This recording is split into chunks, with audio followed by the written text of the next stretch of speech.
L'histoire commence avec quelqu'un dessinant sur le sol tout en priant pour qu'un grand être réponde à l'invocation. Cet homme demandait la gloire, la fortune, le pouvoir et la richesse. Il était désespéré, car c'était le seul moyen de guérir la maladie de sa mère, de rembourser ses dettes et de vivre une vie meilleure.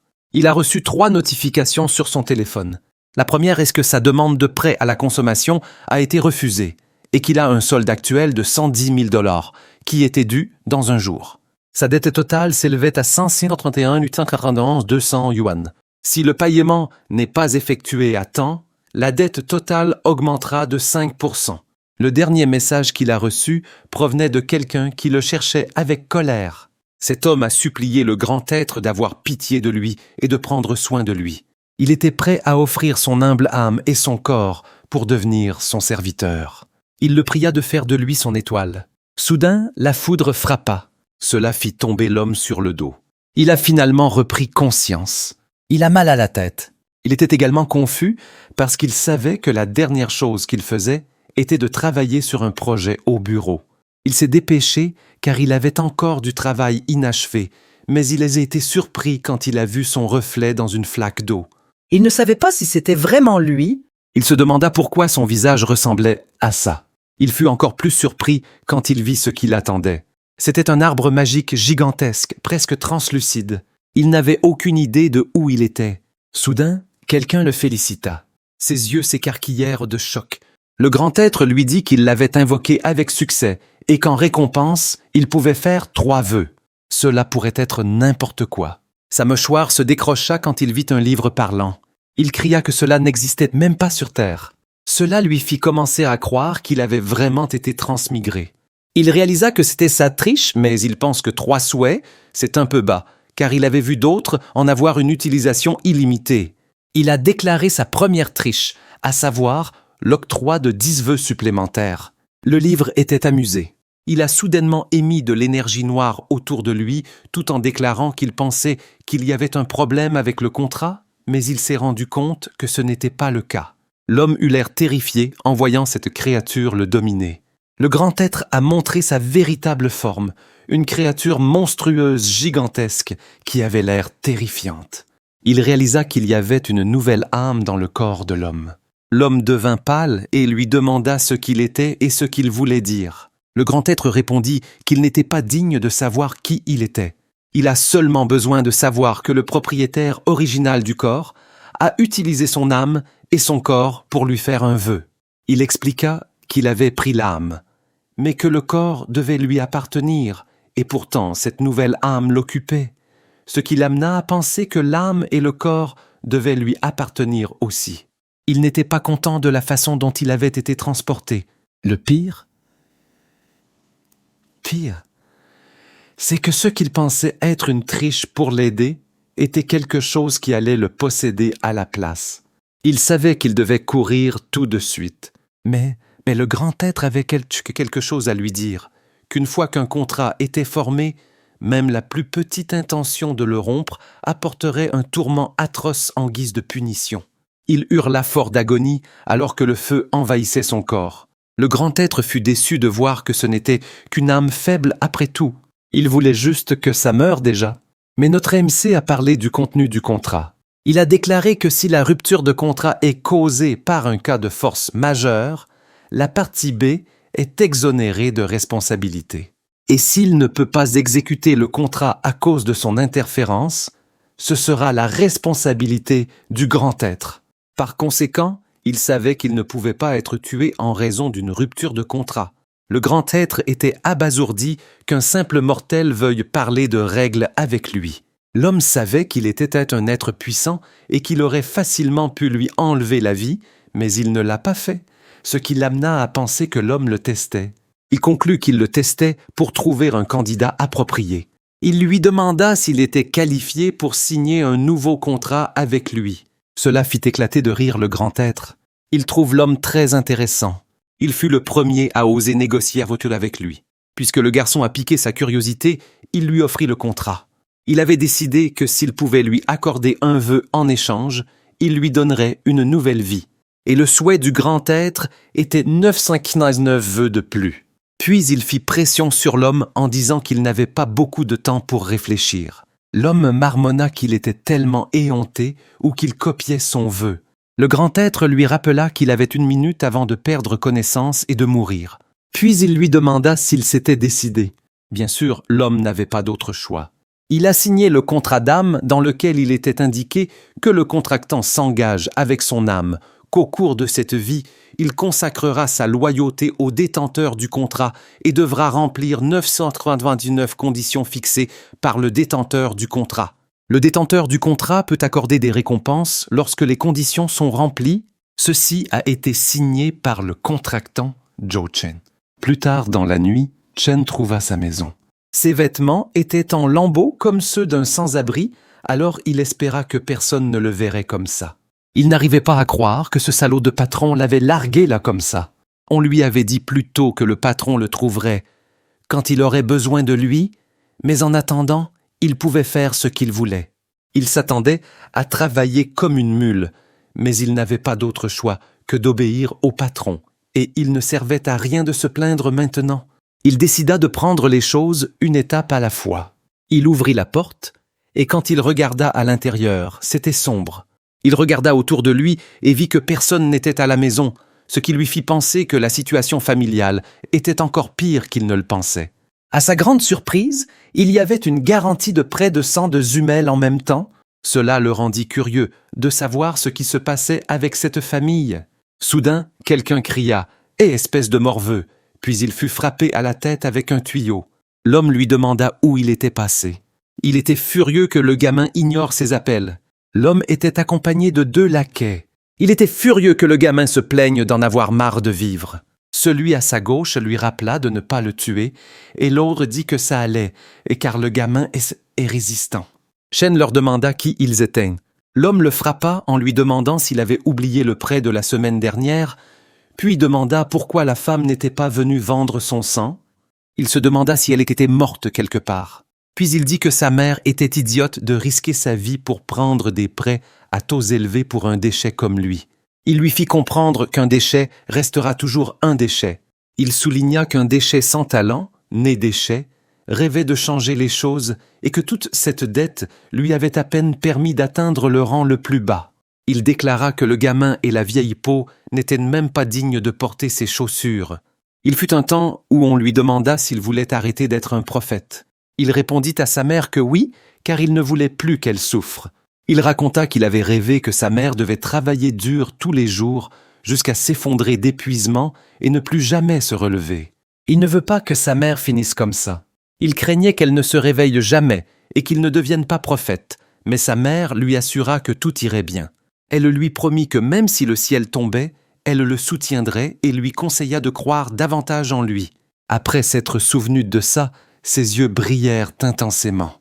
L'homme attira son attention et lui demanda pourquoi il ne disait rien. Soudain, le visage de l'homme rencontra le poing du gamin. Ça le projeta à l'autre bout de la pièce. L'autre homme qui lui tournait le dos lui dit d'arrêter, car il pourrait mourir s'il continuait à le frapper. Mais à leur surprise, l'homme les dépassa en volant. Après avoir reçu ce coup, l'homme cassa la plupart de ses dents et perdit conscience. Ses amis étaient confus car c'était censé être le gamin dans cet état. Ils réalisèrent que quelque chose n'allait pas. Puis ils virent l'aura du gamin et ils n'arrivaient pas à croire qu'il ait atteint le niveau étoile. Chen leur demanda ce qu'il y avait de mal à vouloir s'élever à partir du bas. Il leur dit de se taire car ils étaient agaçants avec leur jérémiade. Les hommes étaient agacés par son comportement arrogant alors qu'il n'était qu'à l'étape 2 de la classe E. L'autre homme l'exhorta à donner une leçon au gamin. Ils pensèrent à estropier un des membres du gamin. Chen se demanda si l'oracle et l'étape 2 de la classe E dont il parlait ont été de le pouvoir en lui. Et à en juger par leur comportement, il s'attendait à ce que leur niveau soit supérieur au sien. L'homme chargea sur lui, mais il pouvait clairement voir tous leurs mouvements. L'homme essaya de le frapper, mais laissa un trou dans le sol à la place. Il se demanda où il était. À sa surprise, Chen apparut derrière lui et le fit tomber d'un coup de pied. L'autre homme n'arrivait pas à croire qu'il puisse faire ça, alors qu'il n'était qu'à l'étape 2 de la classe E. Il se demanda comment il pouvait être aussi rapide et fort. Il se positionna dans l'angle mort de Chen pour lui casser les côtes, mais Chen donna un coup de pied en arrière et le frappa à la poitrine. Il fut surpris que Chen soit au courant sans même regarder sa position. Il se demanda comment Chen était devenu si fort. Quand Chen s'approcha de lui, il supplia d'être épargné. Il expliqua qu'il ne faisait que suivre les ordres de Lin Yu. On leur avait dit de venir recouvrer la dette. Chen demanda qui était Lin Yu. Il ordonna à l'homme de dire à Yu qu'il rembourserait la dette. Puis il voulait qu'il emmène les autres et qu'ils disparaissent. L'homme les fit sortir précipitamment. Chen les regarda. Il savait que le boss était juste en train de regarder. Le boss fut impressionné qu'il puisse sentir sa présence avec son intuition aiguisée. Chen répondit qu'il sentait un étrange pouvoir en lui, alors il pensa qu'il l'aidait en secret. Le boss répondit qu'il avait raison. S'il ne lui avait pas prêté un peu de pouvoir à ce moment-là, il ne serait probablement qu'une bouillie de viande, alors il devrait être reconnaissant. Chen était content d'avoir confirmé que le boss était sa baguette magique. Il déclara que s'il pouvait lui prêter son pouvoir tout le temps, il n'aurait peur de personne. Le boss lui dit qu'il rêvait. Il affirma que son pouvoir n'était pas quelque chose qu'un simple mortel comme lui pouvait utiliser. Il lui dit qu'il avait juste eu de la chance de ne pas dépasser la limite. Sinon, il serait mort avant même qu'il ne le touche. Chen fut choqué de découvrir que travailler pour lui n'apportait aucun avantage. Il suggéra que s'il devenait plus fort, il serait plus facile de réaliser ses vœux. Le boss lui assura que selon le contrat, il lui donnerait une récompense utile. Mais il n'a pas encore pensé à ce que ce sera.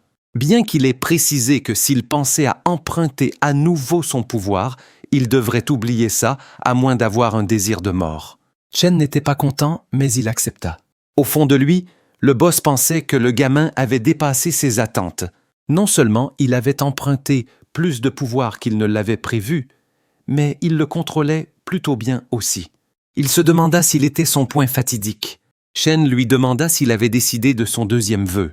Le boss était confus, alors il expliqua qu'il avait mentionné qu'il voulait qu'il l'aide à réaliser ses vœux. Le boss répondit qu'il n'y avait pas encore pensé, mais il déclara qu'il avait déjà beaucoup de vœux et que le moment venu, Chen le comprendrait. Chen lui demanda ce qu'il était censé faire maintenant. Il répondit qu'il pouvait faire ce qu'il voulait. Chen sembla frustré par sa réponse, principalement parce qu'il ne connaissait rien du monde et qu'il y avait tellement de choses à comprendre. Il espérait qu'il ferait un vœu et lui donnerait une direction, mais il pouvait dire que ça n'allait pas arriver. Il a vérifié le téléphone de l'ancien proprio, trouvé sur le toit. Il savait que pour vivre sa vie, il devait en apprendre plus sur lui. Il a vu que les messages parlaient de dettes et d'achats en ligne de suppléments. Il réalisa qu'être un prophète coûtait cher. Il n'y avait aucun message de sa famille, jusqu'à un message qui l'a bouleversé. C'était de sa grande sœur, qui lui disait que leur mère était dans le coma et hospitalisée. Elle lui a dit d'aller à l'hôpital de Tianlan. À l'hôpital de Tianlan, il arriva plein d'inquiétude. Il vit une femme assise au pied du lit.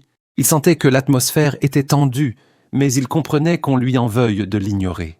Il devina que la femme assise, les épaules rentrées, était sa sœur, Do Yue-King, et que la personne au lit était sa mère. Quand il la vit, il ne put s'empêcher de penser qu'elle était différente de ses souvenirs. Il se demanda si c'était à cause de lui. Il s'excusa auprès de sa sœur pour son retard et lui demanda comment elle allait. Elle lui demanda quelle excuse il avait cette fois. Elle demanda si c'était un entraînement, une percée, ou s'il était occupé à invoquer des dieux. Ça le laissa sans voix. Elle déclara que leur mère avait travaillé dur pour payer ses dettes jusqu'à son effondrement. Elle était en colère qu'il ne vienne même pas la voir une fois, alors qu'elle lui avait tout donné. Elle cria que toute sa famille lui avait tout donné. Elle ajouta que pour payer ses dettes, leur mère ne pouvait même pas se permettre les soins intensifs. Elle s'en est sortie grâce à sa volonté et leur mère a failli mourir. Les larmes lui montèrent aux yeux et avec un langage corporel résigné, elle exprima qu'elle et leur mère étaient fatiguées. Elle lui donna une carte avec 6 mois de dépenses courantes et lui dit qu'à partir de ce moment, elle s'occuperait de maman et que ça ne le concernerait plus. Puis elle lui dit de payer le reste de sa dette lui-même, car ça ne les concernait plus. Il fut surpris et légèrement craintif de ce que cela signifiait. Puis sa sœur précisa qu'elle coupait les ponts avec lui. Quand il sortit de l'hôpital, le boss exprima qu'il pouvait sentir son anxiété. Il demanda si les mots de cette femme l'avaient touché, mais il souligna que cette femme était pratiquement une étrangère pour lui, et que la réalité n'était même pas de sa faute.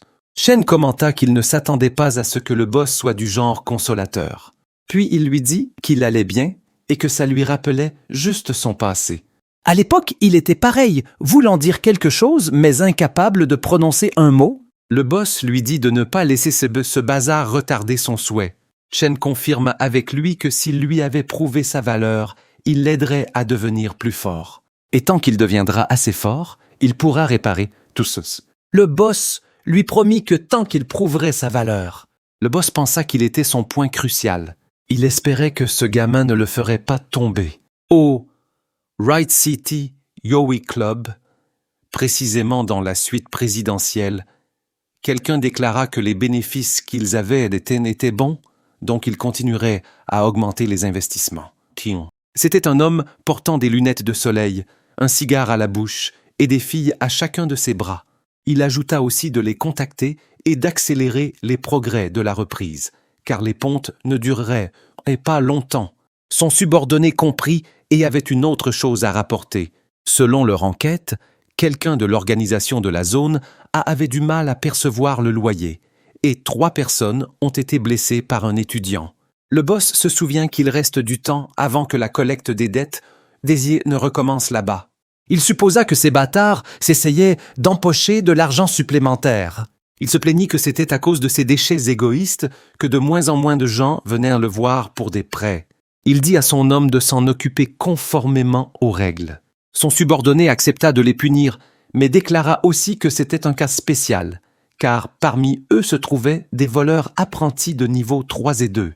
Selon le rapport, celui qui les a blessés n'était qu'un étudiant qui venait de passer au niveau 2 d'apprenti. Le boss demanda qui c'était, et on lui donna un document. Il contenait le profil de Chen. Il ne pouvait pas croire qu'un simple gamin de niveau 2 ait battu à la fois le niveau 3 et le niveau 2. Même le niveau 3, le plus faible, peut gérer 10 niveaux 2. Il savait que l'écart de niveau ne pouvait pas être comblé par la seule compétence. Il estima que la vraie force du gamin devait aussi être de niveau 3. Il le trouve intéressant d'essayer de cacher sa force. Il dit à ses hommes de le surveiller, car il ne voulait pas gaspiller un talent pareil. Le lendemain, Chen faisait son jogging dans le quartier, quand un vieil homme le remarqua. Le vieil homme était impressionné qu'il se lève tôt ces jours-ci. Chen le salua en retour. Puis, le vieil homme lui dit qu'il venait de recevoir quelques lots de suppléments de lumière stellaire de niveau débutant à seulement 400 par bouteille. Il demanda s'il en voulait. Chen refusa car il en avait encore, mais il lui promit qu'il viendrait le voir une fois qu'il en manquerait. Le vieil homme lui promit une réduction quand il le ferait. Le vieil homme remarqua qu'il avait l'air plus joyeux qu'avant. Il se demanda s'il avait trouvé une copine. Après avoir quitté l'hôpital, Chen passa quelques jours à s'habituer au corps et à faire des recherches. Avec certains des souvenirs du propriétaire originel fusionnant dans les siens, il acquit une compréhension générale des bases de ce monde. Les gens là-bas prenaient régulièrement des suppléments spéciaux pour gagner en puissance, et ces personnes sont collectivement appelées des oracles. Le médicament pour devenir un orateur était extrêmement cher, et c'est la raison pour laquelle il s'est retrouvé avec une dette aussi massive. Il ne sait pas quelle était la limite supérieure. Mais il est certain d'une chose, c'est que même les oracles de rang le plus bas sont bien plus forts que les gens normaux. Après son entraînement, il murmura que si le simple fait de prendre des médicaments pouvait rendre une personne plus forte, il n'était pas étonnant que les gens dépensent une fortune pour devenir des oracles. Dans son ancienne vie, il aurait dû s'entraîner pendant des années pour obtenir de tels résultats. Soudain, son téléphone sonna. Il se demanda qui pouvait bien appeler si tôt. Une voix forte retentit dans ses oracles. C'était le délégué de classe, et il se souvint que son congé était terminé. Le professeur demanda au délégué de lui dire de revenir en classe. Le commercial l'a appelé hier soir aussi.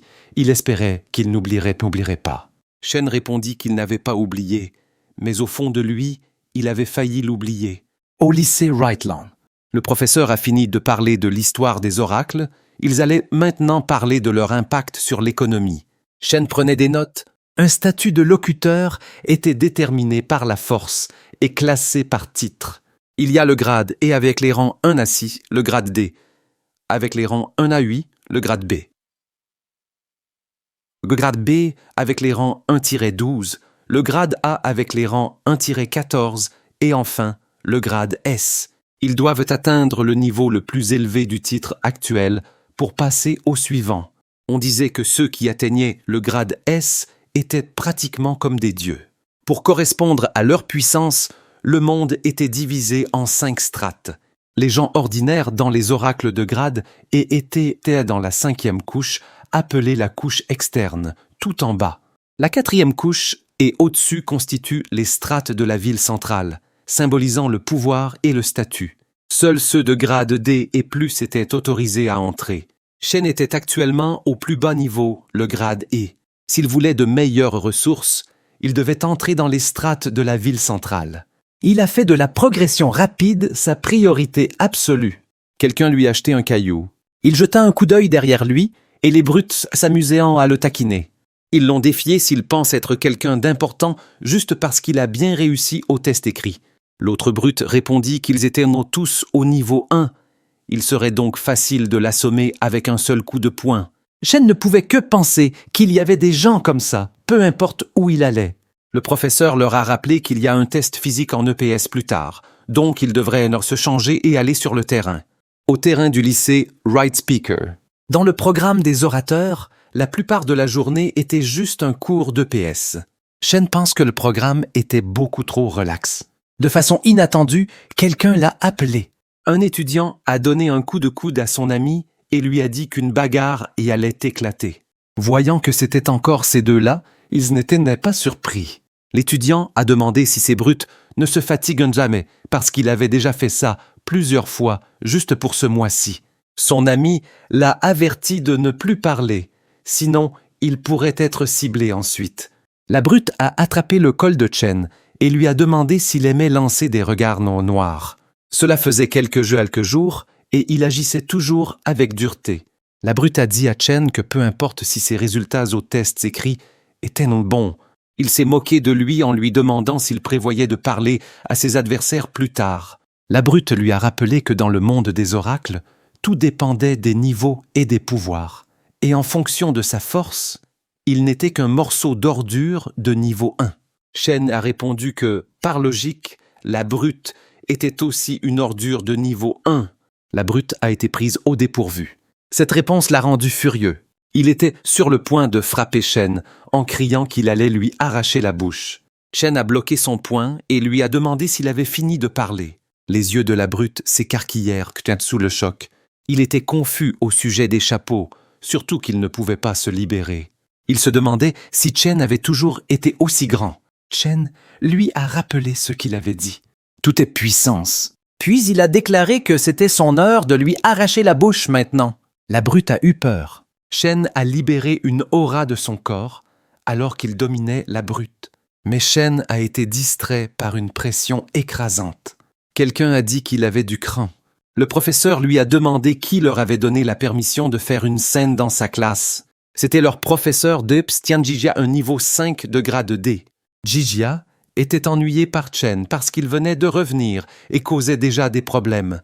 Shen, cependant, répondit calmement et mûrement qu'il ne faisait qu'un entraînement amical. Puis il lâche la brute. C'était le premier avertissement de Jijia à son égard, et s'il se trompait encore, il pouvait s'attendre à ce qu'il soit impoli. Puis il a rassemblé tout le monde pour le test. Jijia a annoncé à tout le monde qu'il n'avait que 3 mois avant l'examen de fin d'études, et le tournoi d'échange après l'obtention du diplôme était encore plus important. S'ils réussissent bien au tournoi d'échange, non seulement ils apporteront la gloire à l'école, mais ils auront également une chance d'entrer dans une académie prestigieuse. Et pour assurer une bonne fin, il a spécialement préparé des suppléments pour débutants de grade à importer. Il l'a vendu pour $6 000 afin que tout le monde puisse obtenir un bon résultat. Puis ils ont commencé l'entraînement. Un étudiant a fait une traction, et au 24e compte, il ne pouvait plus continuer, tandis que l'autre était tellement excité qu'il avait déjà atteint 50. Shen regardait juste, se demandant si c'était tout ce que le test d'oracle avait à voir. Il pensait que c'était quelque chose de spécial. Quelqu'un s'est approché de lui et lui a demandé s'il allait bien. C'était la déléguée de classe. Elle était inquiète parce qu'il avait soudainement pris plusieurs jours de congé, alors elle pensait qu'il lui était arrivé quelque chose. Elle était gênée et a clarifié qu'elle ne voulait pas être indiscrète.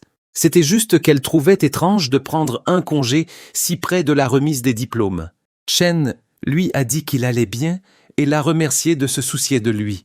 Puis elle lui a demandé s'il n'achetait pas les suppléments du professeur. Il a répondu qu'il n'avait plus d'argent. Mais dans sa tête, il se demande si ces suppléments coûteux sont quelque chose que tout le monde achète.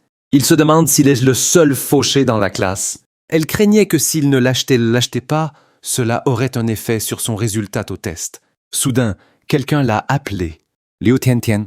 Elle lui a dit au revoir, puis elle a fait les tractions. Elle a eu vraiment du mal et son corps tremblait beaucoup. Pendant ce temps, Jijia vérifiait que 25 étudiants avaient acheté 2 compléments. Quand Tiantian a atteint 35 tractions, il lui a dit qu'elle avait réussi. Shen avait remarqué que les étudiants qui achetaient ces compléments coûteux recevaient un traitement de faveur du professeur en retour. La remise des diplômes approchant, il était compréhensible qu'il veuille de meilleures notes, mais il savait qu'avec ses capacités actuelles, il n'en avait probablement pas besoin et qu'il ne lui restait plus d'argent non plus. Ensuite, le dernier appelé était Zhou Chen. Le professeur a vu qu'il n'avait pas acheté une seule bouteille de son complément. Il doutait qu'il réussisse sans ses compléments. Il a décidé de déduire des points pour le faire échouer et l'utiliser comme exemple. Shen a inspecté la barre de traction et les protège-poignets, et tout semblait normal. Mais il se méfiait qu'il y ait quelque chose de différent dans le test de l'oracle. Il a saisi la barre et, à sa surprise, son corps est soudainement devenu plus lourd. Et plus il utilise de force, plus elle devient lourde. Il se demandait si c'était à cause du cristal sur le poignet. Comme il s'y attendait, le test de l'oracle n'était pas si simple. Il pouvait dire que le poids appliqué avait une limite. Et avec sa force actuelle, il était très facile de s'adapter. C'était une rare opportunité, alors il a testé ses limites. Tous ceux qui l'ont vu ont été choqués de voir à quel point il était fort. Il en a fait presque 100 d'un coup, alors qu'il arrivait à peine à en faire 30 avant. Son score actuel équivaudrait à un 2e rang. Un étudiant a partagé que lorsqu'il a vu le 2e rang de la classe d'élite, c'était fondamentalement comme ça. Shen avait terminé, alors il a sauté en bas. Ses camarades de classe l'ont entouré et ont exprimé qu'il était incroyable. Ils lui ont dit qu'avec ses scores, il pourrait rejoindre la classe d'élite. Ils se sont renseignés sur le moment où il est monté au 2e rang et quel était son complément. Le professeur était également curieux de savoir comment il s'était soudainement autant amélioré.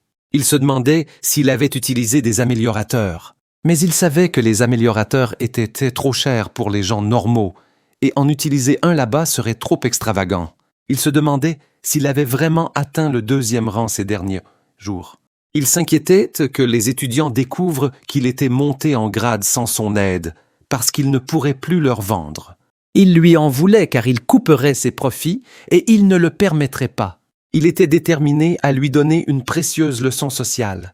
Pendant ce temps, au bureau du directeur, quelqu'un a été surpris d'apprendre que la rencontre d'échange avait annulé les matchs de 2e rang.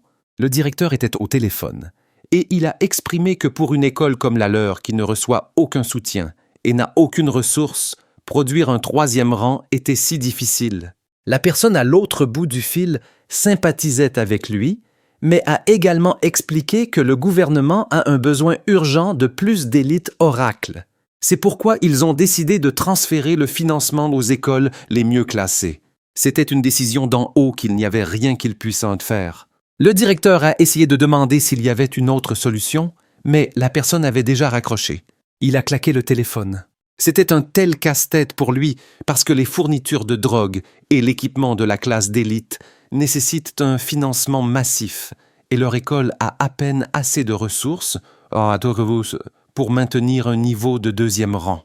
De plus, il ne restait que 3 mois avant l'échange, alors il se demandait où il trouverait un étudiant de 3e rang. Il a pensé à mettre en commun toutes leurs ressources et à parier sur un 3e rang.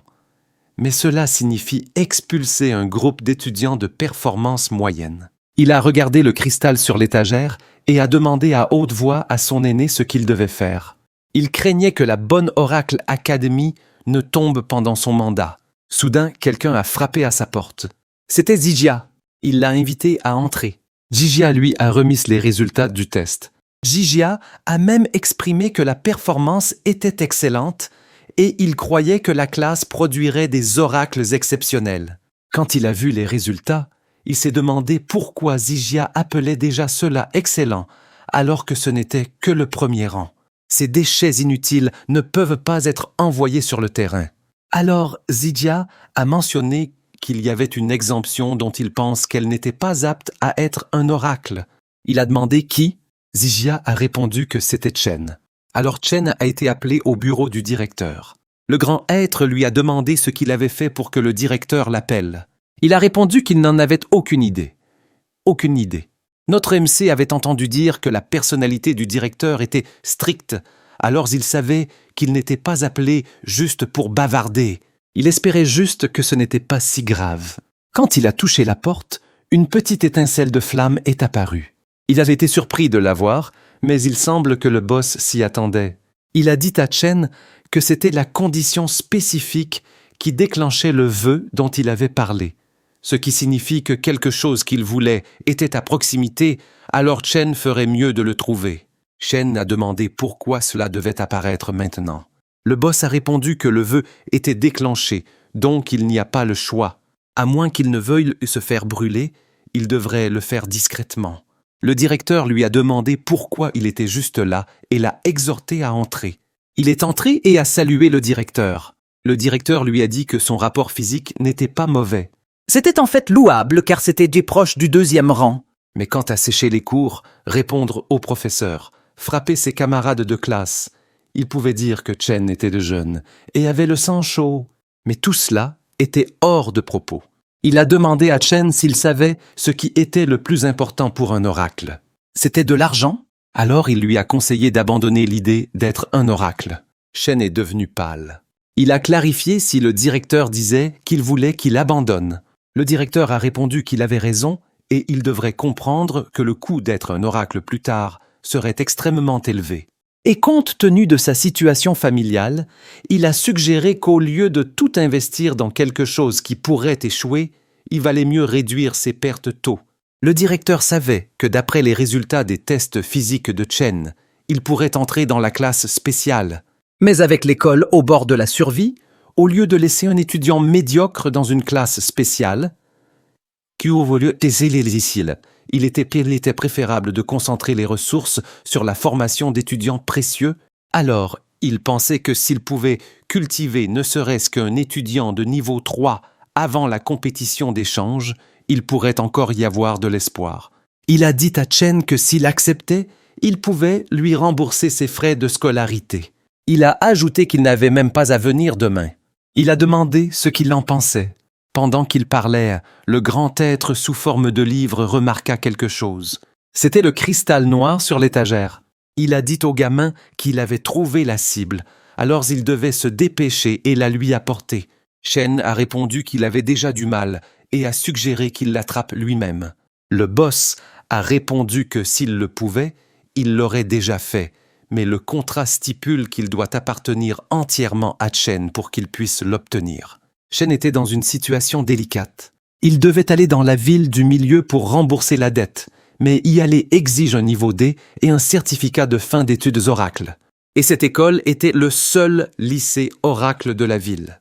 Pour le certificat de fin d'études et le cristal, il ne devait pas être expulsé. Il prit une profonde inspiration pour se calmer. Il savait que ce n'était pas encore une impasse.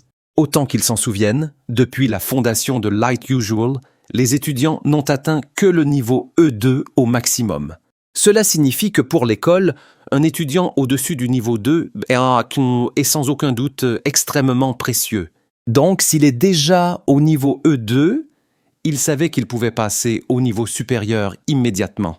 Il se souvenait que le boss avait dit auparavant qu'il y avait une récompense qui pourrait l'aider avec son souhait.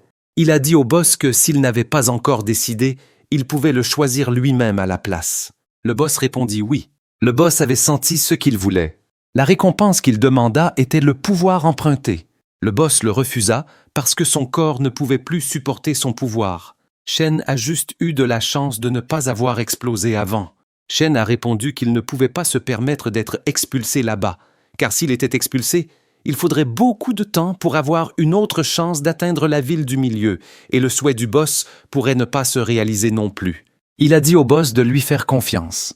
Le boss resta sans voix. Puis il lui a dit que, quoi qu'il arrive, ce n'était pas son problème. Le contrat est apparu indiquant que le contractant accorde au contractuel la récompense, ce qui signifie que le contractuel peut emprunter au contractant à tout moment, n'importe où, et toutes les conséquences sont supportées par le contractuel. Le contractuel a accepté cela.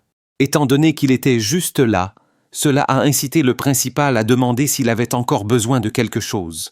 Il a demandé que le principal teste à nouveau son score et décide ensuite s'il peut rester ou partir.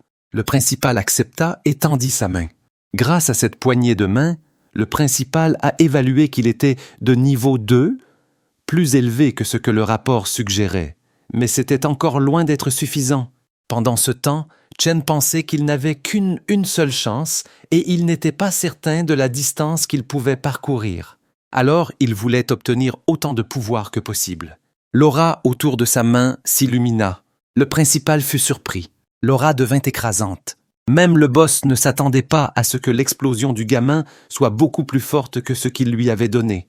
Le principal fut déconcerté et curieux de savoir comment son niveau avait soudainement monté en flèche. En un instant, il devint un niveau 4 complet.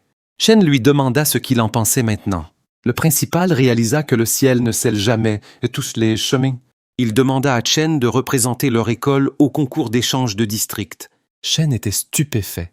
Ils s'assirent pour discuter. Fondamentalement, le principal voulait qu'il rejoigne le groupe de niveau 4 du concours d'échange de district pour montrer les résultats au ministère de l'Éducation. Le principal a expliqué que participer au groupe de niveau était le plus grand honneur pour tous les lycées UG. Leur école est classée au bas de l'échelle depuis des années, et s'ils ne montrent pas bientôt des résultats, le ministère réduira le financement. Il voulait donc concentrer les ressources des enseignants sur les étudiants prometteurs, et c'est pourquoi ils l'ont mal compris. Il espérait qu'ils n'étaient pas contrariés. Shen a répondu qu'il comprenait. Le principal était heureux d'entendre ça. Et pour montrer leurs excuses, les frais de scolarité de Chen seront supprimés. Après son transfert dans la classe spéciale, son approvisionnement hebdomadaire en suppléments d'énergie stellaire pour débutants passera de 3 à 6. Il a demandé à Chen ce qu'il en pensait, et s'il y a autre chose dont il a besoin, l'école essaiera de le satisfaire. Il a dit à Chen qu'en tant qu'étudiant exceptionnel, il serait le bienvenu partout, mais il espérait toujours sincèrement qu'il envisagerait de représenter leur école au concours d'échange. Et pour ne pas exagérer, mais il lui a dit que sa décision déterminerait la survie de l'école. Puisque le principal offrait autant, il réalisa que cela devait être important pour lui. Shen a demandé ce qu'il ferait s'il voulait le cristal noir sur l'armoire. Le principal a expliqué qu'il avait été fabriqué à partir d'un cristal d'étoile spécial que l'ancien principal avait ramené de la ville du milieu. Il n'a pas beaucoup d'utilité, mais il symbolise l'esprit de l'école. Mais il savait que si l'école disparaissait, l'esprit ne signifierait rien. Donc si Chen pouvait sauver l'école, le lui donner était tout à fait justifié. Shen lui assura qu'il fera de son mieux au concours d'échange. Avec ça, l'affaire était réglée. Cependant, le principal était curieux de savoir comment son niveau avait tellement augmenté si rapidement. Il a répondu qu'il s'entraînait à cacher son pouvoir. Il a partagé que c'était une sorte de technique d'entraînement spéciale, et il la pratiquait toujours, alors il espérait que le principal pourrait garder son niveau secret. Le principal a compris. C'était parce que le principal savait que cacher son niveau est une technique que vous utilisez juste au combat pour dérouter les adversaires. Il ne s'attendait pas à une telle conscience de la part de quelqu'un d'aussi jeune. Il lui assura qu'il ne le dirait à personne. Il a exprimé à quel point il était assuré de laisser l'avenir entre les mains de Chen. Puis une femme entra. Il lui ordonna d'emmener Chen à la classe spéciale immédiatement et de s'occuper des suppléments comme il l'avait demandé. Elle fit signe à Chen et expliqua que tout le deuxième étage est pour la classe spéciale. La prochaine chose qu'il ferait est de s'inscrire. Jen remercia le professeur. Elle était curieuse de sa relation avec le directeur. Elle ne l'avait jamais vu aussi heureux. Chen a simplement répondu qu'il s'entendait très bien, c'est tout. Pendant ce temps, quelqu'un courait à toute vitesse vers Chen. L'homme a saisi les bras de Chen et lui a dit qu'il avait vraiment essayé de plaider auprès du directeur, mais qu'il n'avait pas pu le faire changer d'avis.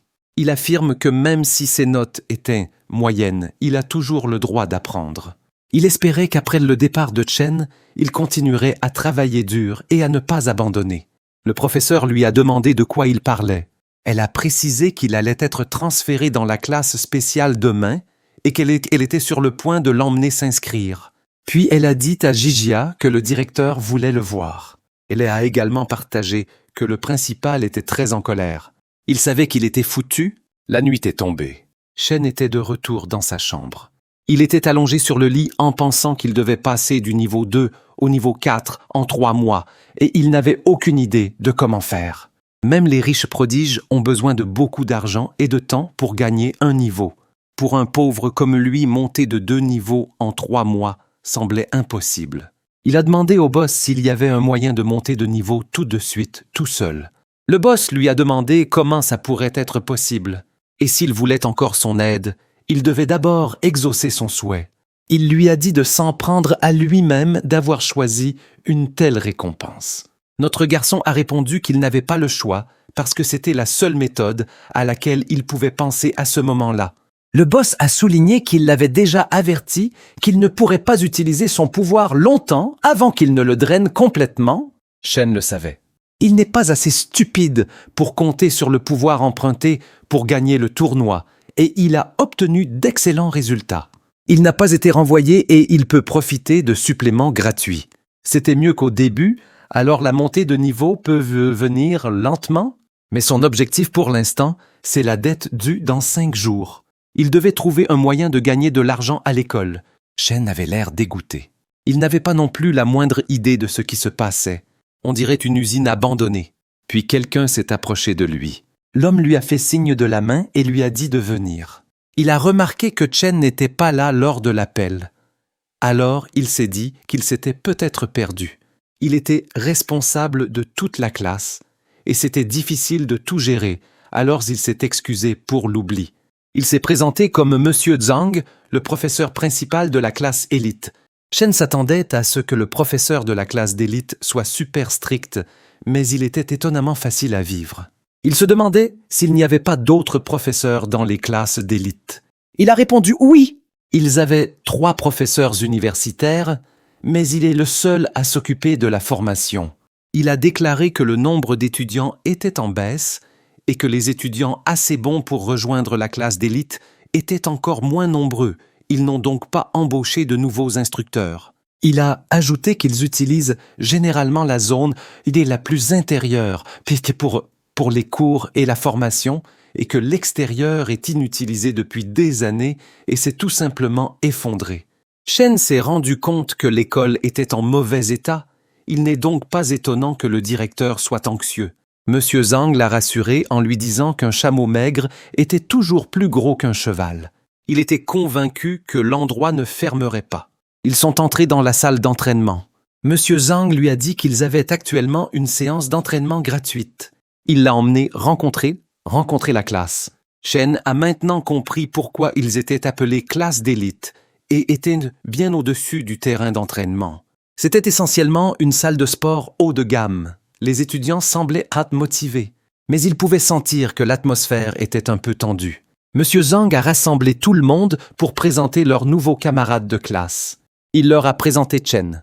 Et même s'il était un peu en retard, ce n'était pas grave car la classe d'élite valorise toujours la force avant tout. Il est donc convaincu que Chen doit avoir de vraies compétences pour entrer. Il espérait qu'ils s'entendraient tous bien et réussiraient bien dans la prochaine compétition d'échange. Un étudiant du fond a exprimé qu'il doutait que ce soit à cause de ses compétences. Il insinuait qu'il était passé par la porte de derrière. Il a ajouté qu'il pourrait simplement faire tomber toute la classe d'élite. Monsieur Zhang a dit à ce type nommé Ma Wenhao de surveiller ses paroles. Il a souligné que Chen était entré selon les procédures appropriées. Il ferait donc mieux d'arrêter de répandre des rumeurs. Wenhao a répondu que qu'il s'agisse d'une rumeur ou non, il le découvrirait avant bientôt. Il a formellement défié Chen. La foule était choquée parce que cela faisait des lustres qu'ils n'avaient pas vu ça. Contrairement à un entraînement amical, un défi formel se déroulait avec toute la dignité en jeu. On dit que le perdant doit servir le gagnant sans se plaindre. Et Wenhao est le plus fort d'entre eux. Il n'arrivait pas à croire qu'il intimidait un bleu. Un blonde à proximité a demandé à une fille aux cheveux roses de quoi il s'agissait. La fille aux cheveux roses a répondu que l'étudiant transféré était sur le point de combattre Ma Wenhao. Il ne savait rien de l'étudiant transféré. Monsieur Zhang a répondu qu'un défi formel ne compte pas si l'autre partie ne l'accepte pas. Mais à sa grande surprise, Cheng a accepté. Il a déclaré que s'il s'agissait d'un défi amical et non mortel, alors il accepterait le défi. Dans sa tête, c'était une bonne occasion de tester comment il se comparait aux autres et une préparation parfaite pour la compétition d'échange. Le directeur était au courant. On lui a rapporté par téléphone que Chen allait se battre avec quelqu'un. C'est Monsieur Zhang qui a fait le rapport. Il a expliqué que Wenhao avait lancé un défi formel et Chen l'a accepté. Il paniquait, surtout quand aucun d'eux ne voulait reculer et que les autres étudiants s'entassaient en criant. Ça dégénérait. Ils ont insisté pour que Wenhao montre au bleu qui est le patron. Le principal y a réfléchi et comme Chen était censé pratiquer un entraînement de niveau caché, c'était une bonne occasion de tester sa force. Alors, il a dit à Zhang de préparer l'arène puisqu'il approuvait le défi. Monsieur Zhang a officié le match et comme c'était la première fois que Chen participait à ce genre de match, il a brièvement passé en revue les règles. Les règles pour un défi officiel sont les mêmes que pour la compétition d'échange, ce qui signifie que l'arène est réservée à 2 personnes et qu'aucune aide des spectateurs n'est autorisée. Toute personne qui interfère sera expulsée et les 2 doivent être du même niveau et aucun défi de niveau croisé n'est autorisé. Wenhao a noté que Chen était de rang E2. Monsieur Zhang a souligné qu'il s'agissait juste d'un combat amical et qu'il ne devrait pas y avoir d'attaque sur les parties vulnérables du corps et qu'aucun mouvement mortel n'était autorisé, ni de vengeance privée par la suite.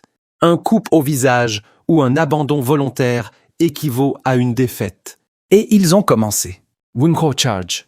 Son plan était de frapper vite et de le prendre au dépourvu. Il voulait gagner en un seul mouvement. Chen s'attendait à ce qu'il charge directement. Il a bloqué son bras, ce qui a surpris Wenhao. Il n'arrivait pas à croire qu'il ait réagi aussi vite. Il a continué à frapper, mais Chen l'a habilement évité. Il était ennuyé que Chen esquive comme un rat, alors il a prévu de trouver un moyen de restreindre ses mouvements. Il s'est déplacé à la vitesse de la lumière. Chen a été pris au dépourvu et a été touché à l'avant-bras. Le crochet et le coup de pied aérien de Wenhao peuvent changer de trajectoire en plein milieu, donc même si Chen le bloquait, l'impact le ferait quand même tomber. Alors que Chen était au sol, il a attaqué à nouveau. Chen l'a regardé fixement, puis il a libéré son aura et a contre-attaqué avec un coup de pied rapide et puissant. Wenhao a été surpris qu'il puisse aussi utiliser des techniques de combat. Il s'est forcé à rester calme, et tant qu'il n'était pas touché au visage, il savait qu'il ne perdrait pas. Il pensait qu'il avait encore une chance, mais le poing de Chen a doucement touché son nez. Chen lui a dit qu'un coup au visage compte. Il était sans voix. Monsieur Zhang a déclaré Chen vainqueur. Wenhao n'arrivait pas à croire qu'il avait perdu. Même les autres étudiants pensaient la même chose, mais ils ont réalisé que le nouveau était beaucoup trop fort. Dans la tête de Chen, le match s'est terminé beaucoup plus rapidement, mais il en a eu une idée. Il a demandé à Wenhao s'il n'avait plus de plainte. Monsieur Zhang était également dépassé.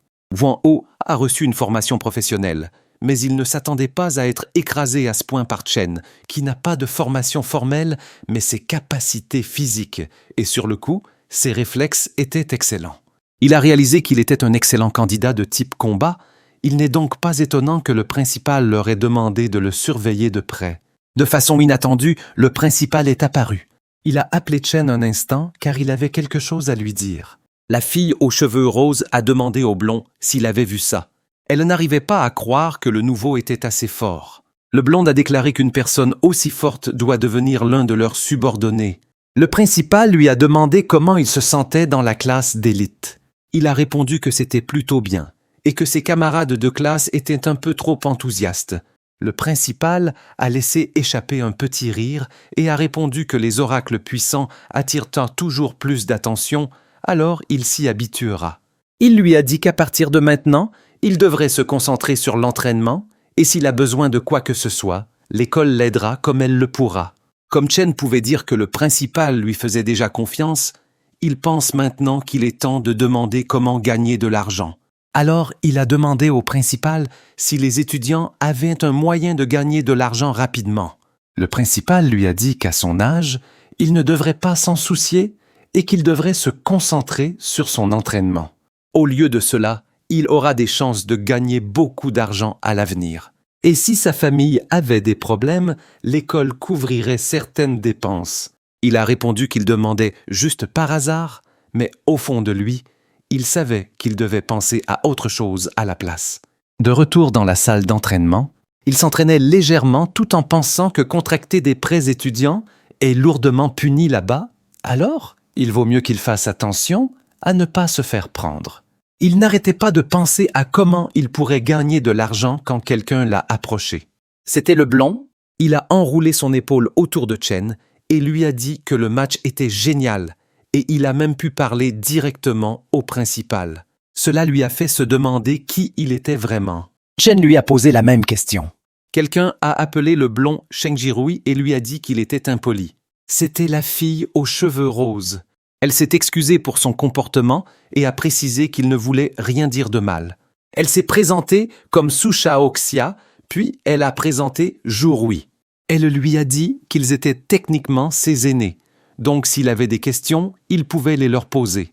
Zhu a conclu qu'ils étaient maintenant une équipe de 3 personnes, et en tant que chef, il prendrait bien soin de lui. Au fond de lui, Chen pensait qu'ils étaient bizarres. Zhu, lui, a demandé où il avait appris le mouvement qu'il avait utilisé plus tôt. Chen n'avait aucune idée de ce dont il parlait. Le garçon blond était surpris qu'il ne sache pas ce qu'était une technique de combat. Ce qui est plus surprenant, c'est que le mouvement qu'il a utilisé était juste basé sur des réflexes. Il a commenté que c'était brutal et que Wen Hao deviendrait fou quand il le découvrirait. Il avait fait étalage de cette technique partout depuis qu'il l'avait apprise. Mais il s'avère qu'il était un poseur. Zioxia s'est portée volontaire pour expliquer. Elle l'a informé que les techniques de combat étaient des mouvements spéciaux puissants et que les prophètes peuvent les apprendre via des parchemins ou des pierres de mémoire. Leurs effets et leur puissance varient en fonction de la maîtrise. Il existait de nombreux types de techniques de combat. Les prophètes puissantes adaptent leurs ensembles de techniques à leur style de combat. Le mouvement que Wen Hao a utilisé sur lui pendant le match était une technique de rang D, appelée coup de pied aérien crocheté. Après avoir appris cela, Chen n'a pas été surpris de ne pas pouvoir le bloquer. Il pensait que s'il avait aussi des techniques de combat, il pourrait avoir une meilleure chance lors du match d'échange interclasse. Il a demandé si les techniques de combat étaient rares. Jiaru a répondu que c'était à peu près ça. C'était aussi classé, et plus c'était fort, plus c'était rare. Il a expliqué que l'école enseigne les bases, mais pour les techniques puissantes, il faut généralement les acheter ou qu'un ponte en partage une. Le prix du marché pour une technique ordinaire de rang d'aide était d'environ 500 000. Chen a été choqué d'apprendre ça, car c'est plusieurs mois de remboursement de prêt. Qiarului a dit qu'il en avait aussi. Il devrait s'entraîner la prochaine fois pour qu'il puisse lui montrer. Zioxia en avait aussi. Pour Chen, c'était comme s'ils avaient 500 000 trucs à pleurer. Il a entendu dire que rejoindre la classe avancée était super cher. Donc, les enfants là-bas devaient être extrêmement riches. Mais une pensée lui est venue. S'ils venaient de familles riches, il pourrait leur demander comment gagner de l'argent. Il leur a dit qu'il voulait acheter une technique mais qu'il n'avait pas d'argent. Alors il leur a demandé s'il y avait un moyen de gagner de l'argent rapidement. Jiaru a suggéré de braquer des banques. Il a répondu que sauf ça. En parlant de rapide, de bien rémunéré et sans règles, seul le pays miracle de la zone des eaux noires vient à l'esprit de Jarou. Shaxia l'a tapoté et lui a dit d'arrêter d'induire le gars en erreur. Et si les professeurs l'entendaient il serait grondé. Mais Chen était intrigué. Jaroui a retiré ce qu'il a dit parce qu'il a entendu toutes sortes de choses se produire là-bas. Et l'école interdit strictement aux étudiants d'y aller. S'il se fait prendre, il sera automatiquement expulsé. Il lui a demandé combien il lui manquait pour la technique. Chen a répondu qu'il manquait environ 300 000. Ils ont été surpris d'apprendre que c'était autant. Ils ont vérifié leur compte bancaire et ils n'avaient non pas autant. Chen y a réfléchi et les temps désespérés exigent des mesures désespérées. Alors il a décidé d'aller voir après l'école Bapaki à Blackwater Road. Il a vérifié son téléphone. La navigation indique que c'était juste là, mais c'était une rue vide avec des vibrations étranges. Bien que ce ne soit pas loin de chez lui, il s'est changé en sortant de son uniforme scolaire, avant de partir pour que personne ne le reconnaisse. Il a demandé au patron ce qu'il pensait de l'endroit. Il n'y a pas eu de réponse, alors il a supposé que le patron n'était pas là. Il ne s'est pas beaucoup soucié, et comme les oracles de la zone extérieure ne sont pas de très haut niveau, il savait qu'il irait bien seul. Il est au niveau 4 de puissance, et même si quelque chose arrive, il pourrait s'échapper. Mais il ne pouvait s'empêcher de remarquer à quel point l'endroit avait l'air abandonné depuis des lustres. Cela lui faisait douter qu'il y ait vraiment un pays miracle. Puis il a remarqué des pas, ce qui signifie que quelqu'un s'y est promené récemment, puis il a vu le passage secret. Il s'est dirigé vers lui. À son insu, un homme l'a vu se diriger là-bas, et ils ont des regards meurtriers. Ses yeux se sont écarquillés quand il est entré. C'était un endroit lumineux et animé. Les rues étaient en salle. Il y avait des commerces illégaux qui se déroulaient en... Pas étonnant que tout le monde évite de parler de cet endroit. C'était pratiquement sans loi. S'il y a du profit, tout est permis. Mais cela lui a aussi fait penser qu'il y a un moyen de gagner de l'argent avant la date d'échéance. Mais avant cela, il a regardé derrière lui et a demandé combien de temps ils allaient le suivre.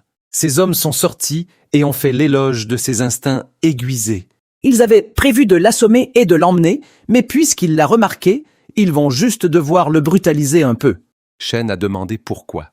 Il pensait qu'il faisait semblant, mais l'homme a déclaré qu'il avait vu beaucoup d'enfants riches déguisés y aller pour le frisson. Et s'ils le kidnappent pour une rançon, ils seront riches. C'était tellement nul, et cela se voyait dans l'expression de Chen. L'homme a placé un bras sur son épaule et lui a giflé la joue. Il était heureux que Chen se soit figé de terreur. Il lui a dit de coopérer, de payer la rançon, et il envisagera de le laisser vivre. Chen a dit au gars qu'il était impoli. Puis, d'une seule gifle à l'arrière de la tête, l'homme est tombé face contre terre.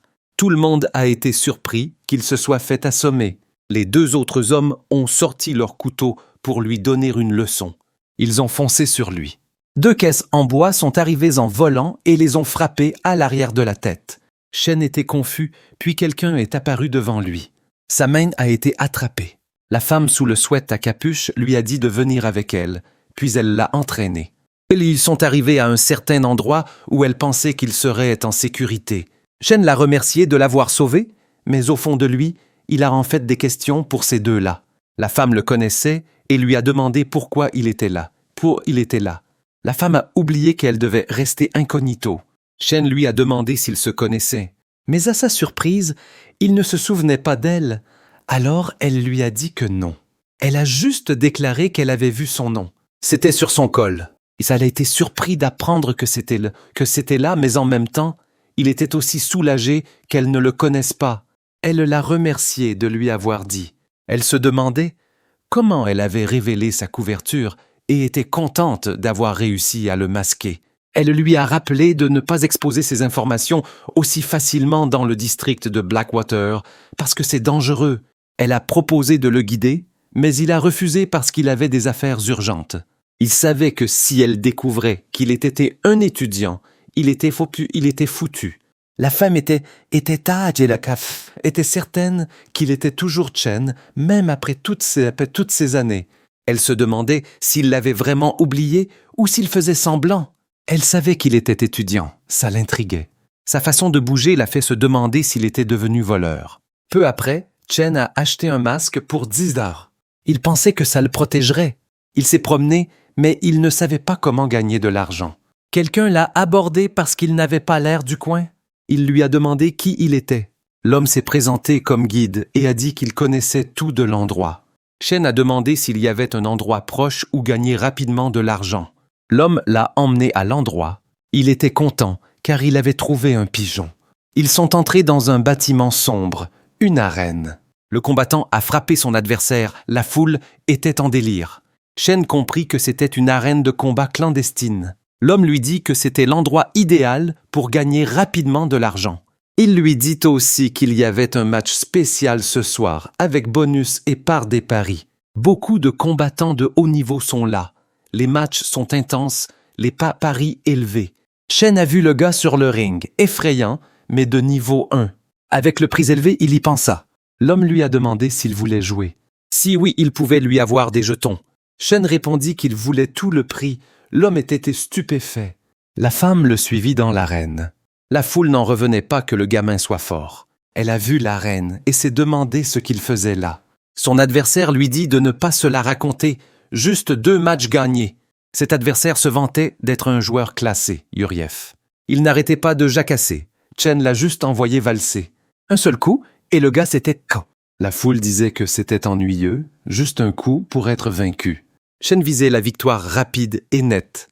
Le prochain avait l'air suffisant. Mais avant qu'il finisse sa phrase, il était dehors. Le prochain voulait se rendre. Mais Chen l'a envoyé voler. L'homme en blanc derrière l'écran n'a pâli. Ils l'ont laissé entrer car il semblait faible. Il ne s'attendait pas à ça. Un subordonné rapporta au patron que les combattants qu'il voulait engager s'étaient enfuis. Les clients croyaient à une combine et voulaient un remboursement. Si ça continue, la reine est en danger. Quoi qu'il arrive, il ne pouvait pas le laisser partir avec le prix. Il a dit à son subordonné de faire venir ce type. Chen serra le poing et frappa le dernier challenger. Puis il dit à l'arbitre qu'il venait chercher le prix. L'animateur insinuait que la foule en voulait plus. La direction a décidé de donner à tous ce qu'ils voulaient un match final palpitant. Chen comprit qu'il n'avait jamais eu l'intention de lui donner l'argent honnêtement. Le combattant final fut accueilli. Chen était surpris de le voir. L'homme était maintenu, présenté comme un mutant, Niflin. Ils ont sorti le monstre retenu par une plaque métallique et retiré les attaches. Le monstre était à plat, l'arène fut refermée. Chen était perdu. Quelque chose était fixé à la nuque du monstre. Ça a relâché de l'air. La capsule au centre fut retirée. Le monstre se leva. Il était effrayant, comme un grand gobelin maigre. Une femme dans la foule serra l'homme à côté d'elle, effrayée. L'homme était soulagé d'avoir choisi le fond. Sinon, il se serait fait dessus. Il réconforta la femme avec des promesses en l'air. La femme qui suivait Chen était choquée de voir ce monstre. Elle se demandait ce que ça faisait là. Elle savait que c'était hors de portée. Elle pouvait l'en sortir, mais ça révélerait sa position. Elle était face à un dilemme. Chen était agacé que le boss ne soit pas là. Il sentait que l'adversaire était différent. Déjà, il n'a pas l'air humain. Être regardé comme ça, c'est être une proie. Rien que d'être là, c'était angoissant. Son instinct criait au danger extrême. Le majeur du monstre s'est transformé en lame. Il l'a attaqué. Il était si rapide qu'il l'a éraflé. S'il n'avait pas esquivé, il serait déjà mort. Il était sûr qu'il voulait le tuer. Il ne pouvait pas se retenir. Il a saisi ses bras et l'a tenu éloigné. Il était toujours repoussé. Il réalisa sa force, il fallait en finir vite. Il a utilisé son pouvoir, passant de E-2 à E-4. Il a repoussé le monstre. Il joignit ses mains, les leva et frappa le monstre à la tête. Il vérifia s'il l'avait vaincu. Mais, à sa surprise, le monstre se releva et l'attaqua. Il lui griffa l'épaule. Il n'en revenait pas que son attaque n'ait eu aucun effet. Sa peau est épaisse et ses griffes en dédé sont acérées. Le combat rapprochait le désavantage. Il avait besoin d'une arme. Le monstre l'attaqua de nouveau. Il cassa le doigt pointu pour l'utiliser comme arme. Il le serra fort et lacéra le monstre, je le penserai avec. C'était une égratignure sur le côté du cou. Il était déçu que ce soit trop superficiel, mais il est content de savoir qu'il ressent de la douleur. Chen a également reconnu que sa force ne correspond pas à la sienne, même après avoir augmenté de niveau. S'il pouvait s'en approcher une fois de plus, il savait qu'il pourrait en finir. De façon inattendue, le monstre a émis de la fumée.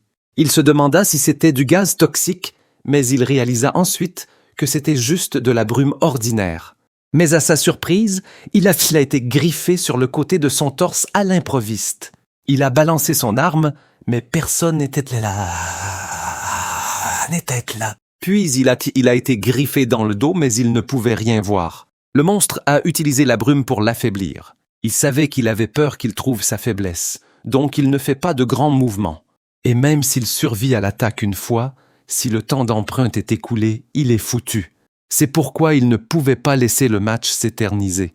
Notre personnage principal était déterminé à le localiser. Il s'est forcé à rester calme et à se concentrer sur ses sens. Ses yeux brillaient intensément alors qu'il se concentrait. Il pouvait voir une faible brume verte qui n'arrêtait pas de bouger. Finalement, il a trouvé sa cible et quand elle l'a attaqué, il l'a attrapé. Le monstre a été surpris. Shen lui a coupé le bras. Le monstre saignait beaucoup. Il a trouvé sa chance, alors il l'a poignardé. Mais de façon inattendue, son cœur a pulsé et cela lui a donné une douleur atroce. Il se demanda si c'était parce qu'il avait atteint sa limite. Le monstre a vu la chance de repousser son arme, puis il a relâché sa longue langue et l'a frappé sur le torse. Shen refusa d'abandonner, alors il utilisa de nouveau le pouvoir emprunté.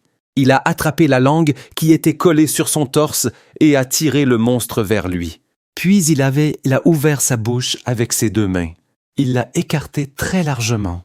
Il a donné toute sa force. Le monstre souffrait jusqu'à ce que Chen brise complètement le monstre en deux. Le chef de l'arène a posé des questions sur la situation, mais son subordonné ne pouvait rien voir de l'écran. Finalement, le brouillard s'est dissipé. Le chef a demandé si le gamin était mort. Mais quand le chef a vu la reine, il est devenu pâle. La femme qui traquait Chen se demandait comment c'était possible. La foule s'est déchaînée en acclamant le gamin. Chen se tenait là en tenant le monstre brisé, puis il a jeté le cadavre au sol et a regardé les gardes dans l'arène. Ça les a effrayés. Le chef de l'arène a demandé comment c'était possible. Il n'arrivait pas à croire que le gamin avait réellement gagné, surtout quand il a dépensé une fortune pour acheter ce monstre à la ville. L'animateur a annoncé pour féliciter le concurrent d'être devenu le champion du tournoi. On lui a dit de suivre le personnel pour réclamer son prix en argent. Il a été conduit dans les coulisses et a reçu le prix en argent. La maillette contenait un total de 510 000 pièces d'or. Il était sur le point de l'attraper, mais ils l'ont refermé. Le chef de l'arène lui a dit d'attendre. Il a dit à Chen qu'il avait changé d'avis. Puis il lui a proposé de devenir leur combattant sous contrat et de participer à des compétitions selon ses arrangements.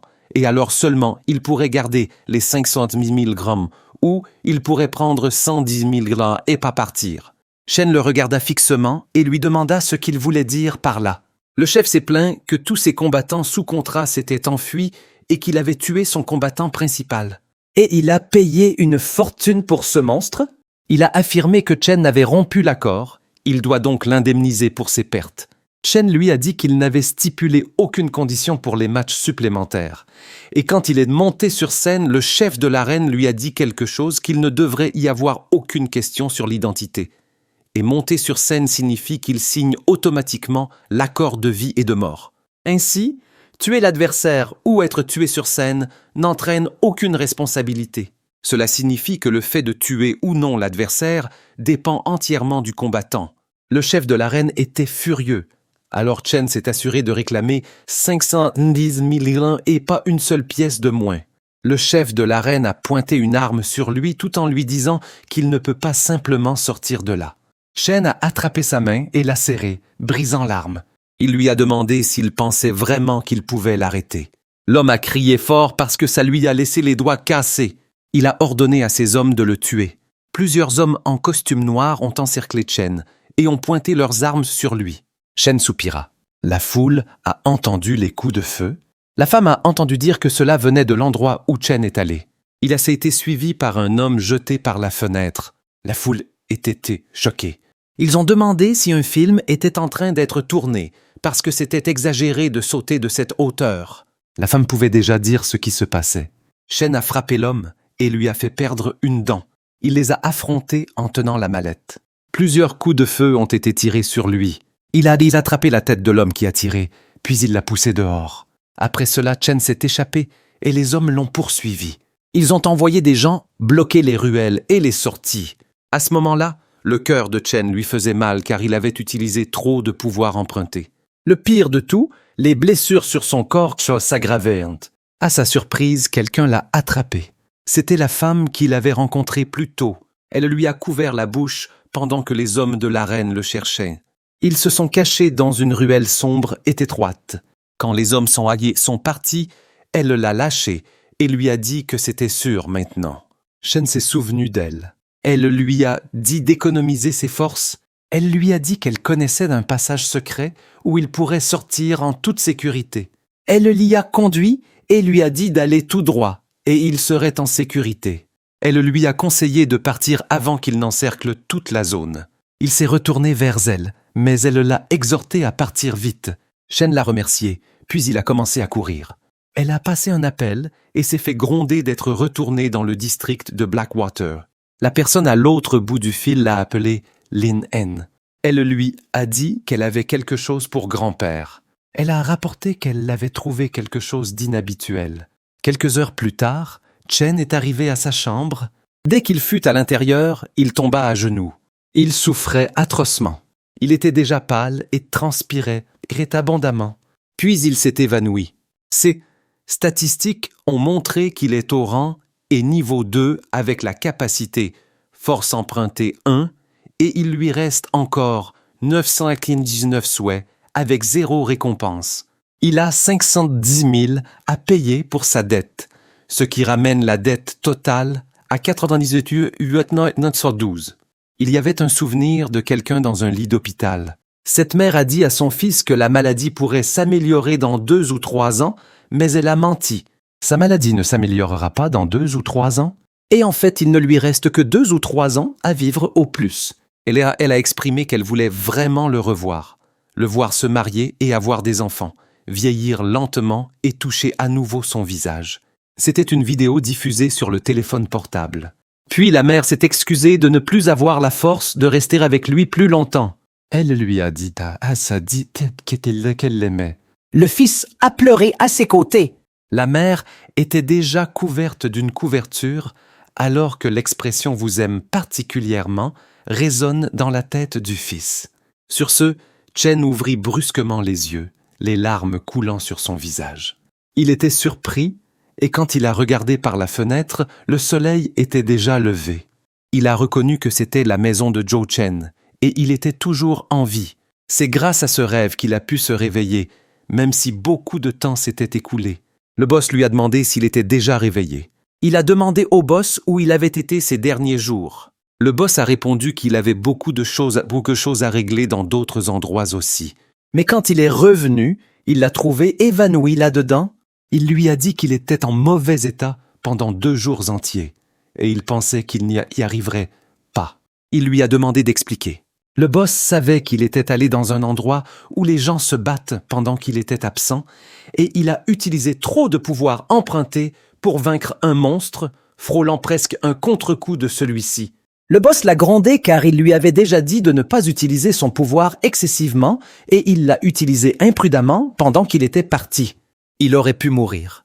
Chen a justifié que ce n'était pas imprudent parce que c'était par nécessité. Il lui a dit de ne pas trop s'énerver. Le boss lui a demandé s'il pensait qu'il pourrait le ramener s'il mourait.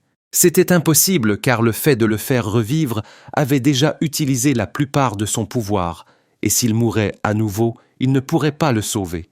Il l'a harcelé en lui disant que puisqu'il avait déjà vécu la vie et la mort, il devrait apprécier davantage cette chance. Chen a été surpris qu'il dise quelque chose comme ça, mais il était d'accord avec lui sur le fait qu'il devrait chérir cette chance durement gagnée. Le boss était content qu'il ait compris. Puis il a mentionné que les créatures à moitié humaines que Chen avait mentionnées ne ressemblaient pas à quelque chose de leur monde. Chen ne s'en souciait pas car il ne retournera plus jamais dans cet endroit infernal. Il a pensé à la fille qu'il y avait rencontrée, mais a décidé de l'oublier car personne ne pensait à elle. Il a décidé de se concentrer uniquement sur la montée de niveau, puis il s'est souvenu de l'argent. Il a ouvert la mallette et a été soulagé de constater que l'argent était toujours là. Le boss lui a demandé si c'était la raison pour laquelle il était allé à l'arène. Il a expliqué qu'avec ses 510 000, il n'a pas à s'inquiéter de rembourser sa dette jusqu'à la fin de la réunion d'échange. De cette façon, il peut se concentrer entièrement sur la montée de niveau et puis, avant d'aller à l'école, il doit soigner la blessure sur son abdomen. Les petites blessures ont guéri d'elles-mêmes, mais celles de l'abdomen, non. Il doit aller à l'hôpital, puis il y a l'entraînement scolaire, et avant tout cela, il devait aller à la banque pour déposer l'argent. Il s'est plaint d'être tellement occupé à l'hôpital. Le médecin lui a dit que ce n'était rien de grave. Bien qu'il s'agisse d'une blessure pénétrante, elle guérissait bien. On lui a dit de la garder propre et de ne plus se blesser. Le médecin lui a dit que guérir aussi vite n'était pas quelque chose que les gens normaux pouvaient en faire. Alors le médecin lui a demandé s'il était un prophète, et il a répondu oui. Puis le médecin l'a informé que les prophètes se blessent souvent et que leur hôpital a une promotion. S'il obtient une carte, il pourrait bénéficier de réductions plus tard. Shen a refusé et a exprimé qu'il voulait le médicament habituel. Le médecin lui a donné un anti-inflammatoire spécial. Shen était soulagé que la langue du monstre ne soit pas venimeuse. Il se sentait détendu, mais ses yeux le démangeaient. Le médecin lui a donné le médicament et lui a dit de simplement le payer à l'extérieur. Il a vu de la lumière dans la bouteille et a posé des questions, mais le médecin lui a dit qu'il ne voyait aucune lumière et que c'était juste un anti-inflammatoire ordinaire pour le profit. Il était confus parce qu'il pouvait clairement le voir, et cela ne ressemblait pas à une illusion. Il se demandait s'il était le seul à pouvoir le voir. Le médecin pense qu'il pourrait avoir des hallucinations à cause du stress. Il a expliqué qu'il était normal que les prophètes soient stressés, puis il a essayé de lui vendre un programme de conseil. Après ça, il est sorti de la pièce. Il pouvait voir des médicaments et des gens briller. Il se demandait si c'était parce qu'il était un prophète. La différence entre les gens ordinaires et les prophètes est de savoir s'ils ont été améliorés par l'énergie stellaire. Il se demandait si c'était la lumière émise par l'énergie stellaire. Il se demandait si c'était à cause du combat. Si c'était le cas, ce serait énorme, car la clé de l'évolution d'un prophète est la quantité d'énergie stellaire qu'il peut absorber. Et s'il peut vraiment sentir l'énergie stellaire, il serait beaucoup plus facile de l'absorber. Quelqu'un a attiré son attention. L'homme passe. L'énergie stellaire de cette personne était extraordinaire. L'homme a jeté un coup d'œil en arrière parce qu'il sentait qu'il était observé, mais il savait qu'il n'y avait personne de fort là-bas. Cet homme a répondu à un appel, et la personne à l'autre bout du fil lui a demandé pourquoi il était à l'hôpital. Il s'est souvenu de leur mission, qui est de trouver l'étoile, l'extraterrestre. Le grand homme aux cheveux verts a répondu qu'il voyageait rarement. Alors il resterait dans ce pays pendant un certain temps et retrouverait leur petite princesse. La personne au bout du fil a aimé ça, car selon la prophétie de leur patron, l'étoile extraterrestre est un point clé pour changer l'histoire. Avant de savoir s'il s'agissait d'un ennemi ou d'un allié, on lui a dit de les contacter d'abord et d'agir en conséquence. L'homme a commenté que son patron s'inquiétait trop. Il a déclaré que si l'étoile extraterrestre était vraiment un ennemi, il la détruirait personnellement. Cette personne était Amir, un voleur de rang A à l'académie. Le directeur a parlé à Shen, car quelques jours seulement après son entrée dans la classe spéciale. Il ne répondait pas aux appels, ne répondait à aucun message et séchait les cours. Dans la tête de Chen, il vient de rentrer, et pourtant il est déjà pris. Le directeur était bien informé. Il s'est excusé et a expliqué qu'une urgence était survenue à la maison. Il n'a donc pas pu informer l'école à temps. Il a exprimé qu'il était prêt à accepter n'importe quelle punition. Le directeur a précisé que ce n'était pas ce qu'il voulait dire. Il voulait juste demander si rien de grave ne lui était arrivé. Shen a répondu qu'il n'y avait rien de tel. Il a demandé s'il craignait qu'il ne se retire du match d'échange. Le directeur a fermement répondu non, parce qu'il lui faisait confiance à ce sujet. Il est plus inquiet que Chen cache une sorte d'épreuve dont il n'ose pas parler. Il lui a dit que puisqu'il est un bon prophète, même s'il n'avait pas accepté le match, l'école ferait de son mieux pour le soutenir. Il lui a dit que le but de l'académie est de nourrir d'excellents profits, et cela ne changera jamais. Shen a hoché la tête et l'a assuré qu'il allait bien. Il a promis de tout donner lors du match d'échange et de remporter l'honneur pour l'école. Comme c'était tout, le directeur lui a dit de retourner en classe. Il l'a également informé que son ami était tellement inquiet pour lui qu'il était même venu à son bureau. Chen était confus, cependant, en classe. Jaru a placé son bras autour de l'épaule de Chen et lui a demandé où il était allé. Chayoxia a ajouté que même les enseignants ne savent pas ce qui s'est passé. Ils étaient tous inquiets pour lui. Il a répondu que les choses étaient occupées à la maison. Jaru a soulevé le sujet des techniques de combat qu'il avait mentionnées auparavant. Il lui a donné une carte tout en lui disant que lui et Chayoxia avaient réuni 300 000 pour qu'il les utilise d'abord, puis il pourra les rembourser une fois qu'il aura l'argent plus tard. Chen a été surpris. Il l'a juste mentionné avec désinvolture, mais il ne s'attendait pas à ce qu'ils le prennent au sérieux. Il leur a dit qu'il avait trouvé que la technique ne valait pas la peine, alors il a décidé de ne pas l'acheter. Il les a remerciés quand même. Jaru lui a dit qu'il trouverait quelque chose de mieux. De façon inattendue, quelqu'un a interpellé Chen. Wen Yao rougissait en l'approchant. Il a admis qu'il les avait entendus dire qu'il était à court d'argent, alors il lui a donné sa carte qui contient 50 000 économies. Il espérait que cela ne le dérangeait pas, que ce ne soit pas grand-chose. Puis, à propos de sa défaite au match, il a dit à Chen que s'il y a quelque chose qu'il veut qu'il fasse, il pourrait simplement le dire. Chen lui a dit qu'il n'était pas nécessaire d'agir comme un serviteur ou quoi que ce soit. Chayoxia l'a grondé pour s'être immiscé dans les affaires de leur équipe. Elle a demandé s'il tramait quelque chose. Il a répondu qu'il n'y avait rien de tel. Il voulait juste s'excuser auprès de Chen auparavant, car il pensait qu'il était entré dans la classe spéciale grâce à des relations, et après, M. Zhang a expliqué sa situation. Avec cela, il admet sa perte de tout cœur. Il a déclaré que Chen lui avait fait réaliser l'écart entre eux, alors ils voulaient être amis. Chayoxia a chuchoté à l'oreille de Chen qu'il était le premier à vaincre Wen Hao. Elle a demandé s'il devait le laisser se joindre. Il a répondu que cela ne le dérangeait pas.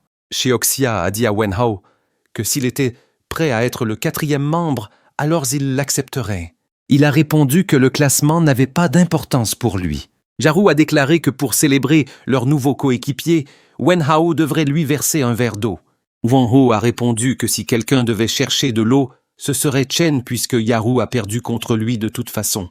Jaru ne pouvait pas croire qu'il venait de se joindre, et pourtant il agissait déjà comme un patron. Chen les a regardés en pensant qu'ils étaient nés tous de si bons coéquipiers. Il se sentait chanceux d'être encore en vie autrement. Il ne les aurait jamais rencontrés. À la machine de tapis roulant, Chen s'est entraîné dur. Dans sa tête, le système de nivellement était simple. Le corps a juste besoin d'absorber l'énergie stellaire, et plus il en absorbe, plus le niveau est élevé. Un exercice de haute intensité augmente l'efficacité de l'absorption. C'est pourquoi la plupart des prophètes faisaient toujours des cours d'EPS. Mais le taux d'absorption était plus compliqué que prévu. Il portait déjà un équipement pour maximiser l'intensité de l'entraînement, mais son taux d'absorption était toujours faible. Si l'énergie stellaire dans le corps n'est pas absorbée à temps, elle s'échappera lentement et sera gaspillée. Pas étonnant que certaines personnes restent au niveau 1 toute leur vie. À ce rythme, il n'atteindra jamais le niveau 4 avant la compétition. Il savait qu'il avait besoin d'un moyen d'augmenter son taux d'absorption. Jiru s'est approché de lui et a dit que l'entraînement libre devenait ennuyeux. Il a invité Chen à faire un combat pour que ce soit excitant. Chen a eu une révélation. Il se rappela que pendant le match, ce n'est que parce qu'il avait dû combattre ce monstre qu'il s'était accidentellement forcé à saisir l'observation de l'énergie stellaire. Il a dit à Jiaru que s'ils allaient se battre, il avait une idée qui nécessiterait l'aide de tout le monde. La lumière centrale était allumée. Chayoxia a utilisé la paume d'Izumo, tandis que Jiaru a utilisé le point déchiqueteur. Ils ont combattu Chen ensemble? Chen aimait leur façon de couler. Après cela les a laissés tous les deux épuisés. Ils étaient dessus depuis presque 1 heure, alors ils ont suggéré de se reposer. Chayoxia a dit que quand il a dit 1 contre 2, elle pensait qu'il plaisantait. Elle ne s'attendait pas à ce qu'il soit sérieux. Yaru a affirmé que la méthode était incroyable. Sans se soucier de gagner ou de perdre, il pouvait se lancer complètement dans la bataille, et il osait même essayer de nouveaux mouvements. Le prochain tour était celui de Wen Hao. Chen réalisa qu'il avait raison. Ce genre de bataille totale augmente le taux d'absorption, et avec leur bonne base, une fois que le taux d'absorption augmente, il monterait de niveau rapidement. Il a pensé à essayer une nouvelle méthode alors que son taux était déjà élevé. Pour assurer la sécurité des personnes ordinaires, l'énergie stellaire dans les suppléments normaux était diluée. Si la qualité physique était moyenne et l'absorption faible, même boire des milliers de bouteilles n'augmenterait pas d'un niveau. Mais d'après son observation, l'énergie stellaire empruntée était 100 fois plus concentrée que les suppléments. Avec sa capacité actuelle, l'absorber directement ferait définitivement exploser son corps. Mais s'il contrôlait le flux qu'il pouvait absorber, il pensait qu'il pourrait rendre l'énergie stellaire empruntée permanente. Pour monter de niveau rapidement, il pense que cela valait la peine d'essayer. Il a utilisé le pouvoir d'emprunt. Il ne réalisa pas avant ce moment à quel point la quantité qu'il pouvait emprunter était absurde. Mais cela avait du sens puisqu'elle le fit monter de niveau 2 fois de suite. Il contrôla lentement le flux et le comprima le plus petit possible, puis il l'absorba. L'énergie était toute rassemblée dans son cœur. Il ne s'attendait pas à ce que même une petite quantité soit si accablante. Tout son corps s'est rempli instantanément. Même en la retenant désespérément, il en avait encore absorbé trop. À ce rythme, son corps éclatera, alors il devait la libérer. Quand il l'a fait, tout le monde a été choqué. Au début, ils pensaient que c'était un tremblement de terre, mais peu après, ils ont réalisé que c'était lui. Leurs mâchoires se sont décrochées quand ils ont vu que son énergie stellaire montait en flèche. Le boss est apparu et lui a demandé ce qui se passait. Il n'arrivait pas à croire qu'il avait absorbé son énergie. Shen a dit qu'il avait essayé de contrôler la quantité qu'il lui avait donnée à ce qu'il pouvait supporter, et heureusement, cela a fonctionné. Le boss était incrédule qu'il ait absorbé l'énergie stellaire et ne soit pas mort. Cela lui a fait penser qu'il est vraiment son point de destinée. Une brève description des suppléments d'énergie stellaire. Il est fabriqué à partir de matériaux contenant de l'énergie stellaire, tels que l'herbe stellaire, les cristaux stellaires, etc., avec divers effets magiques tels que reconstituer l'énergie stellaire, améliorer la force physique et guérir les blessures. Chen lui a demandé s'il avait dit quelque chose. Le boss n'a rien dit et a exprimé qu'il était heureux qu'il ne soit pas mort. Monsieur Zhang est arrivé en panique et a demandé ce qui s'était passé et s'ils allaient bien. Jaioxia a rapporté que c'était Chen. Jarou a expliqué qu'ils avaient fini de se battre et se reposaient quand Chen est soudainement devenu comme ça. Monsieur Zhang n'arrivait pas à croire que de l'énergie stellaire forte débordait. Il a demandé à Wenao d'apporter l'appareil de mesure. Il a montré qu'il était au niveau 3. La mâchoire de tout le monde s'est décrochée.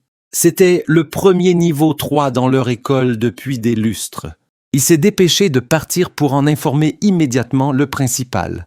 Chioxia a demandé comment il avait augmenté de niveau. Elle voulait qu'il lui apprenne.